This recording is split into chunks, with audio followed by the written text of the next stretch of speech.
வணக்கம். மாலை முரசு செய்திகளை விரிவாக பார்ப்பதற்கு முன் தலைப்புச் செய்திகளை பார்க்கலாம்.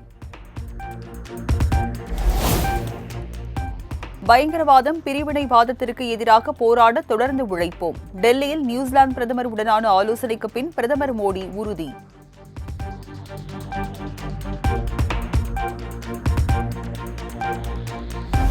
பாகிஸ்தானுடன் அமைதியை ஏற்படுத்த பல தடவை முயற்சி எடுத்தும் துரோகமும் பகையுமே பதிலாக கிடைத்ததாக பிரதமர் மோடி விமர்சனம். இருதரப்பு உறவை மேம்படுத்த வேண்டும் என்ற எண்ணம் பாகிஸ்தான் தலைமைக்கு வரும் என்று நம்புவதாகவும் கருத்து.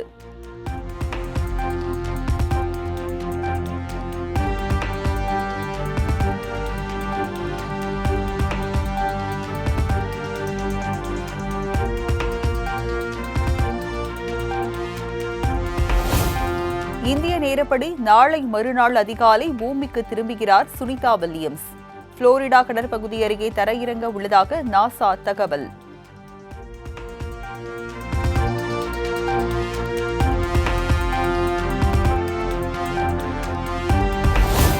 டெல்லி மாநகராட்சி மன்றத்தில் பாஜக கவுன்சிலர்கள் கடும் அமளி. ஆம் ஆத்மி கட்சி மேயரை முற்றுகையிட்டு முழக்கம்.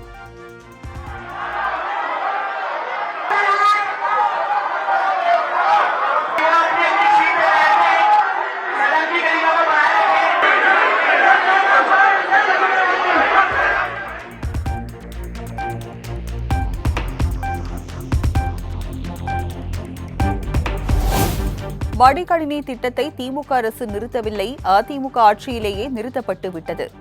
மாணவர்களுக்கான மடிக்கணினி திட்டம் நிறுத்தப்பட்டதாக இபிஎஸ் முன்வைத்த குற்றச்சாட்டுக்கு முதலமைச்சர் பதில்.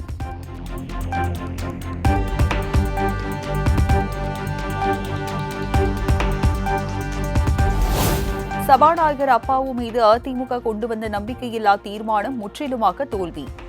குரல் வாக்கெடுப்பை தொடர்ந்து டிவிஷன் வாக்கெடுப்பிலும் தோல்வியடைந்ததாக துணை சபாநாயகர் கு. பிச்சாண்டி அறிவிப்பு.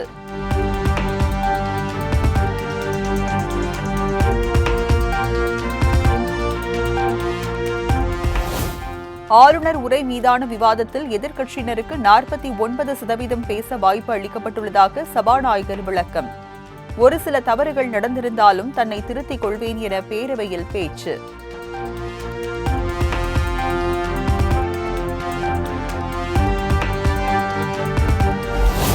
உட்கட்சி பிரச்சினையை திசை திருப்ப சபாநாயகருக்கு எதிராக தீர்மானம். அதிமுக நம்பிக்கையில்லா தீர்மானம் குறித்து பேரவையில் முதலமைச்சர் மு க ஸ்டாலின் சாடல்.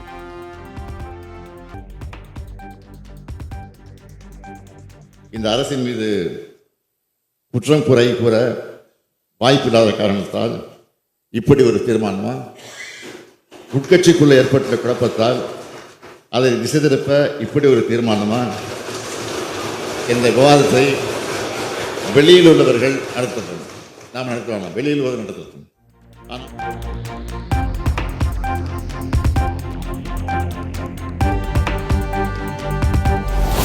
பேரவையில் எதிர்க்கட்சியை பேசவிடாமல் இருட்டடிப்பு செய்கிறார் சபாநாயகர் அப்பாவு. சபாநாயகர் ஒரு தலைபட்சமாக நடந்து கொள்வதாக எதிர்க்கட்சித் தலைவர் எடப்பாடி பழனிசாமி குற்றச்சாட்டு.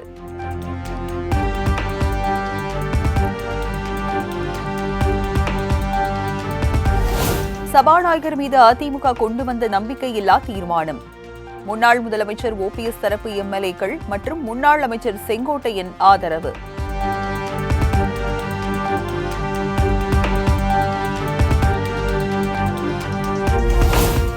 சபாநாயகர் அப்பாவுவிற்கு எதிரான அதிமுக நம்பிக்கையில்லா தீர்மானத்தை புறக்கணித்தது பாஜக, பாமக. பாமக எம்எல்ஏக்கள் 5 பேரும் பேரவைக்கு வராத நிலையில் பாஜக உறுப்பினர்கள் போராட்டத்திற்கு சென்றதாக தகவல்.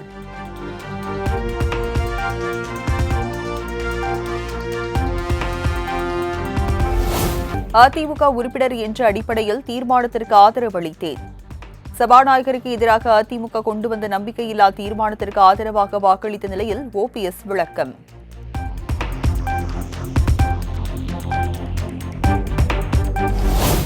ஆளும் கட்சி ஆதரவாக சபாநாயகர் அப்பாவு செயல்படுவதாக எடப்பாடி பழனிசாமி குற்றச்சாட்டு. தாங்கள் கூறிய எந்த குற்றச்சாட்டையும் சபாநாயகர் மறுக்கவில்லை எனவும் பேட்டி. நான் பேசுவதை ஒளிபரப்பு செய்யல, நேரலையில் ஒதுக்கீடு செய்யல. ஆனா முதலமைச்சர் பேசுறத ஒளிபரப்பு செய்யறாங்க. இதுதான் ஒருதலை பட்சங்கிறோம். அதோட சட்டப்பேரவை தலைவர் அவர்கள் அந்த ஆசனத்தில் அமர்ந்துட்டாவே அவருக்கு என்ன பணியோ அதை செஞ்சுதான் பரவாயில்ல. ஆனா அது மாறாட்டா செயல்படுத்த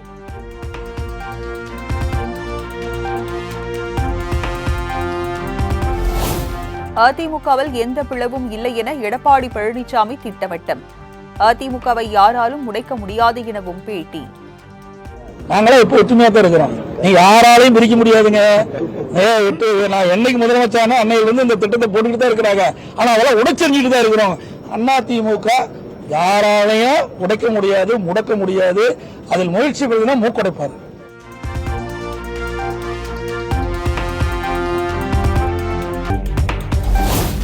தமிழ்நாடு அரசுக்கு எதிராக போராட்டம் நடத்த சென்ற பாஜக மாநில தலைவர் அண்ணாமலை கைது. இந்தியாவின் நம்பர் 1 ஃப்ராட் அரசியல்வாதி அமைச்சர் செந்தில் பாலாஜி என விமர்சனம். என்ன மூடிட்டு இருந்தாங்க அப்படின்னா முதலமைச்சரும் பொறுப்பு தானே. என்னை பொறுத்தவரை இந்த கேஸ்ல அக்யூஸ் நம்பர் 1 முதலமைச்சராக இருக்க வேண்டும். ஏன்னா அரவிந்த் கெஜ்ரிவால் அக்யூஸ் நம்பர் 1 இருந்திருக்கிறாங்க. தமிழ்நாட்டிலும் இடி தன்னுடைய முழு அறிக்கையை தாக்கல் செய்து முடிக்கும் பொழுது முதலமைச்சர் அக்யூஸ் நம்பர் 1 இருப்பார் என்பது என்னுடைய ஆணித்தரமான. பாஜகவினரை போராட விடாமல் வீட்டுக் காவலில் வைத்த காவல்துறையை கண்டித்து அக்கட்சியினர் போராட்டம். தலைமை செயலகத்தை முற்றுகையிட முயன்றதால் காவல்துறையினர் கைது நடவடிக்கை.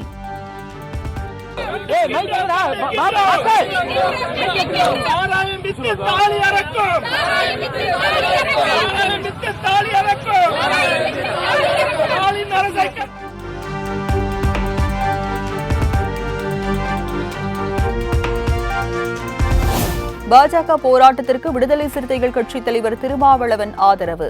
சட்டம் ஒழுங்கு பாதிக்காத வகையில் அனுமதி வழங்கி இருக்கலாம் என கருத்து. சட்டம் ஒழுங்கு என்கிற அடிப்படையிலே காவல்துறை அந்த நடவடிக்கையை மேற்கொண்டிருக்கலாம். ஆனால் இந்த போராட்டத்தை நாங்கள் வரவேற்கிறோம். மதுபானம் முற்றாக தமிழகத்தில் ஒழிக்கப்பட வேண்டும், கடைகள் மூடப்பட வேண்டும் என்பதுதான் எங்கள் நிலைப்பாடு. இந்த நிலைப்பாட்டுக்காக குரல் கொடுக்கக்கூடிய யாராக இருந்தாலும் அவர்களை நாங்கள் வரவேற்கிறோம்.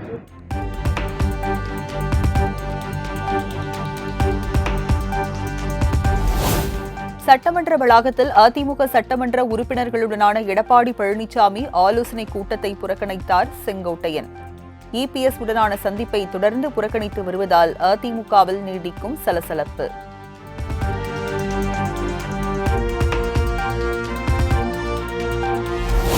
தேர்தல் கூட்டணிக்காக திமுக அரசின் பட்ஜெட்டை வரவேற்கவில்லை என்று தேமுதிக பொதுச் செயலாளர் பிரேமலதா பேட்டி. தேமுதிகவின் தேர்தல் அறிக்கையில் இடம்பெற்றுள்ள திட்டங்களையே அறிவித்துள்ளதால் வரவேற்றதாக விளக்கம். 2026 தேர்தல் முன்னோட்டமா இருக்குமா அந்த பட்ஜெட் வர? இன்னும் ஒரு வருஷம் இருக்குங்க. தேர்தல் வருவதற்கு இன்னும் ஓராண்டு காலம் இருக்கிறது. இன்னும் எத்தனையோ மாற்றங்கள் நிகழ இருக்கிறது. எனவே அது பத்தி கூட்டணியை பற்றியோ தேர்தல் வியூகத்துக்காகவோ சொல்லப்பட்டது கிடையாது. இது எங்களை பொறுத்த வரைக்கும் நாங்க சொல்ற ஒரு விஷயத்திலையும் தெளிவா இருக்கும். 2006 முதல் தேர்தல் அறிக்கை புத்தகத்தில் வந்ததை இந்த பட்ஜெட்டில் தமிழக அரசு அறிவித்ததால அதை நாங்கள்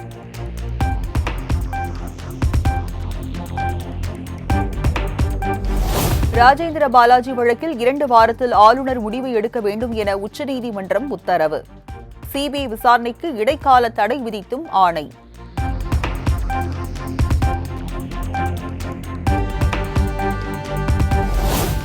அமைச்சர்கள் பெரிய கருப்பன், சிவசங்கருக்கு எதிரான வழக்குகளை ரத்து செய்து சென்னை உயர்நீதிமன்றம் உத்தரவு. தேர்தல் விதிமீறல் அனுமதியின்றி போராட்டம் உள்ளிட்டவை தொடர்பாக பல்வேறு மாவட்டங்களில் பதியப்பட்ட வழக்குகள் ரத்து.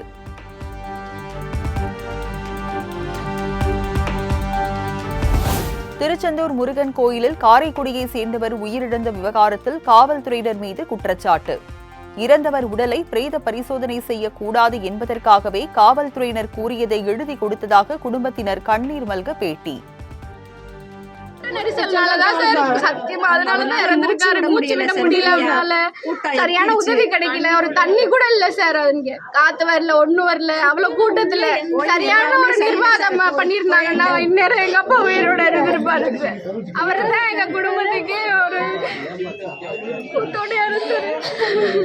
இப்ப என் தம்பி காலேஜ்ல படிக்கிற, ஒரு சரியான வேலை இல்லாம எப்படி சார் குடும்பத்தை நடத்துவாங்க? எங்க அம்மாக்கு ஆபரேஷன் பண்ணிட்டு கால்ல.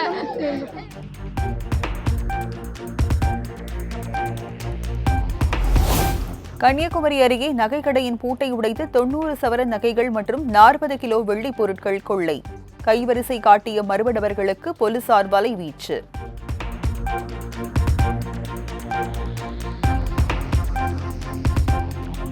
தெலங்கானா சுரங்க விபத்தில் சிக்கியவர்களை மீட்கும் பணி 25வது நாளாக தொடர்கிறது.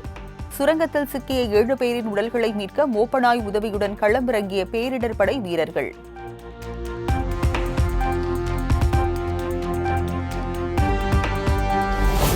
வக்ஃப் வாரிய திருத்த சட்டத்திற்கு எதிராக டெல்லி ஜந்தர் மந்தர் பகுதியில் இஸ்லாமிய அமைப்பினர் போராட்டம். மத்திய அரசுக்கு எதிராக முழக்கங்களை எழுப்பியும் பதாகைகளை ஏந்தியும் எதிர்ப்பு.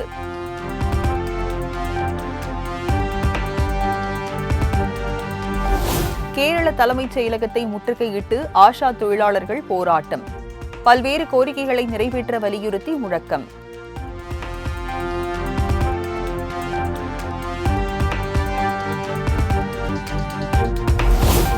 வாட்டிகன் மருத்துவமனையில் பிரார்த்தனையில் ஈடுபட்ட போப் பிரான்சிஸ். நிமோனியாவால் பாதிக்கப்பட்டு சிகிச்சை பெற்று வரும் நிலையில் புகைப்படம் வெளியீடு.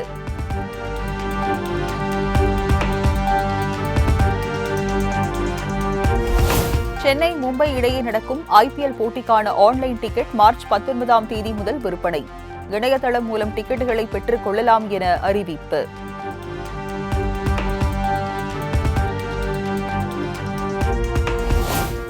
செல்வராகவன் எனது மகன் என்பதால் யாரும் உதவி இயக்குநராக சேர்த்துக் கொள்ளவில்லை. இயக்குநரும் தனுஷின் தந்தையுமான கஸ்தூரி ராஜா உருக்கம்.